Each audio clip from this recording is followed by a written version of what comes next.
കേരളത്തെ തകർത്ത പ്രളയം മനുഷ്യനിർമ്മിതമായിരുന്നുവെന്ന് മാത്യു കുഴൽനാടൻ MLA. ഒന്നാം പിണറായി മന്ത്രിസഭയിലെ ജലസേചന വകുപ്പ് മന്ത്രിയായിരുന്ന മാത്യു ടി തോമസ് സ്വകാര്യ കമ്പനികൾക്ക് ലാഭമുണ്ടാക്കാൻ സംസ്ഥാനത്തെ കുരുതി കൊടുത്തെന്നാണ് മാത്യു കുഴൽനാടന്റെ ആരോപണം. എല്ലാ ഡാമുകളും ഒരുമിച്ച് തുറന്നുവിട്ടതുകൊണ്ടാണ് പ്രളയമുണ്ടായതെന്ന് പറഞ്ഞു.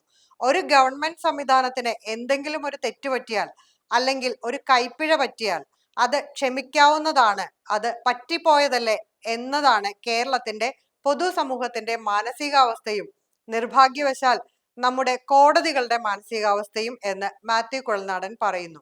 പ്രളയം വന്നതിലോ ഡാം മാനേജ് ചെയ്തതിലോ ഒക്കെ ചെറിയ പ്രശ്നങ്ങളുണ്ടായി എന്ന് പറഞ്ഞിരുന്നു.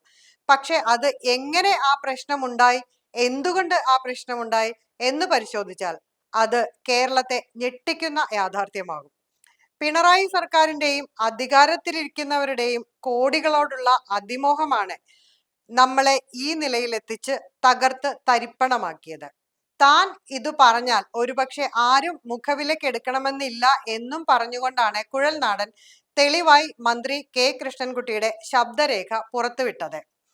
തോട്ടപ്പള്ളി സ്പിൽവേ തുറക്കാതിരുന്നത് മേരി മാതാ കൺസ്ട്രക്ഷൻ കമ്പനിക്ക് വേണ്ടിയായിരുന്നെന്നും മാത്യു ടി തോമസിന് ഇതിൽ പങ്കുണ്ടെന്നും കൃഷ്ണൻകുട്ടി ശബ്ദരേഖയിൽ പറയുന്നുണ്ട്. കരാർ കൊടുത്തത് ക്യൂബിക് ഫീറ്റിന് വെറും 62 രൂപയ്ക്കാണെന്നും അത് മറിച്ചു വിറ്റാൽ 2000 രൂപ കിട്ടും, എല്ലാ ചെലവും കഴിഞ്ഞ് 300 കോടിയെങ്കിലും കിട്ടിയിട്ടുണ്ടാകും എന്നും കൃഷ്ണൻകുട്ടിയുടെ ശബ്ദരേഖയിൽ പറയുന്നു. കരിമണൽ ഒളിച്ചു പോകാതിരിക്കാനാണ് തോട്ടപ്പള്ളി സ്പിൽവേ തുറക്കാതിരുന്നത്. ഇത് പിന്നീട് ചെങ്ങന്നൂരിൽ പ്രളയത്തിന് അടക്കം കാരണമായി.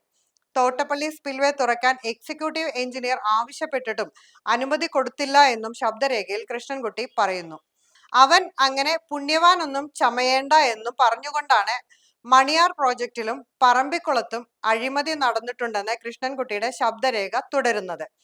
കേരളം ബൂത്തിലെത്താൻ 2 ദിവസം ബാക്കി നിൽക്കെ മാത്യു കുഴൽനാടൻ പൊട്ടിച്ച ഈ ബോംബ് ഇടതുപക്ഷത്തെ ഇപ്പോൾ വെട്ടിലാക്കിയിരിക്കുകയാണ്.